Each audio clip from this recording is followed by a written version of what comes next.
Okay, existence precedes essence, right? Sometimes I feel like philosophy is just trying to make my brain hurt. Like, what does that even mean? Yeah, Sartre can be a bit much sometimes, huh? But that's why we do these deep dives. So today, we're going to try to untangle all that. We're diving into Jean-Paul Sartre, the big name in existentialism, and we'll try to figure out what it all means for, us regular folks. It's actually way more relevant to our daily lives than you might think. Exactly. So get ready for some existential aha moments. Ooh, I like that. All right, so let's start with that head scratcher, that existence precedes essence thing. Right to the heart of it. It basically says we're not born with some set purpose, right? Yeah, exactly. Think of it like this, imagine a sculptor with a big old block of clay. That clay, that's your existence, just raw potential. Okay, I'm with you. And the essence, the meaning, the sculpture itself, that's what you create through your choices and actions. So I'm the sculptor and my life is the clay. Exactly. You mold it, shape it, make it whatever you want it to be. There's no pre-designed mold. That's actually a pretty cool way to think about it. But also kind of scary. All that freedom, no instructions. Oh, Sartre was definitely on board with the scariness. He called it anguish. The burden of all that freedom, the pressure to create yourself. Yeah, that makes sense. So every choice, every little thing I do, it's all contributing to this sculpture of me. Exactly. It's defining who you are, who you're becoming. No pressure, right. So I'm guessing this is where bad faith comes in. Like sometimes it's just easier to pretend we don't have all that choice. Bingo. Bad faith is, well, it's like trying to run away from that freedom. We pretend we don't have a choice.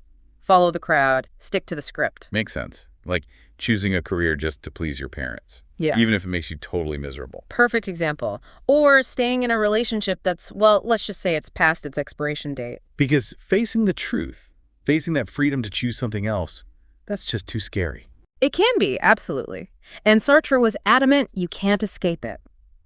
Man is condemned to be free, he said. Even when you try to deny it, that choice to deny your freedom, that's still a choice. It's like that saying, you can't run away from yourself. Exactly. But here's the thing, bad faith, it's not always about those big life choices. It can be subtle, you know? Oh, like how? Like even when we do make a choice, we might try to dodge responsibility, saying things like, I had no other option, or it was the only way. Oh yeah, I do that all the time. We all do. But even those seemingly inevitable choices, they're still choices. We're still the ones shaping our essence, our sculpture. So, okay, we're free, responsible, and probably engaging in a little bad faith here and there. Yeah. But this is where I get a little lost. If there's no big plan, no inherent meaning to life, then isn't it all kind of pointless? That's where we bump into the absurd. It's a big part of Sartre's philosophy. Hey, absurd. Yeah. The universe, it just exists. It doesn't care about our hopes, dreams, dramas, any of it. But Sartre didn't see this as a bad thing. He saw it as, well, a call to action. A call to action. How so? Because it means we're not just puppets on strings, We create meaning. It's our choices, our commitments that give life purpose. Okay, so even if there's no inherent meaning, we get to create our own. Exactly. It's like writing a novel, but there's no outline, no plot points set in stone. It's all you. You're the author. You decide what it all means. I never thought about it like that. It's almost empowering, isn't it? But didn't Sartre also say something about other people influencing our sense of self? Something about the gaze? Oh, yeah. The gaze. That's a big one. Sartre described it as that feeling of being watched, judged, almost defined by how others see us. So, like, it's not just about me choosing who I want to be. It's also about how other people perceive me. Right. It's almost like you're constantly looking at yourself through someone else's eyes. Oh, yeah, that can mess with your head. For sure. Like, imagine you're at a party and you suddenly become hyper aware of what you're wearing. You're not just enjoying the party anymore. You're performing, trying to control how others see you. That's the gaze in action. Yeah, I get that. We all want to be ourselves, but we also want to be liked, accepted. It's a constant balancing act. Absolutely.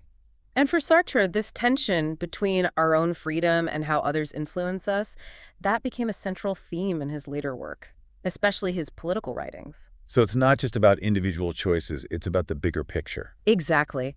Sartre believed true freedom requires more than just choosing your own path. It's about creating a world where everyone has that opportunity, where systems and structures don't limit people's choices. So existentialism isn't just some abstract intellectual thing. It's about making the world a better place. Right. Sartre saw it as a philosophy of action. He believed true freedom means using our choices to fight against oppression, to make a real difference. Wow, we've gone from clay sculptures to fighting oppression. Sartre really covered a lot of ground. He did, didn't he? Uh, Freedom, responsibility, bad faith, the absurd, the gaze. Yeah. And we've only just scratched the surface. Yeah, seriously, it's a lot to think about. But it's also, I don't know, kind of inspiring. Definitely.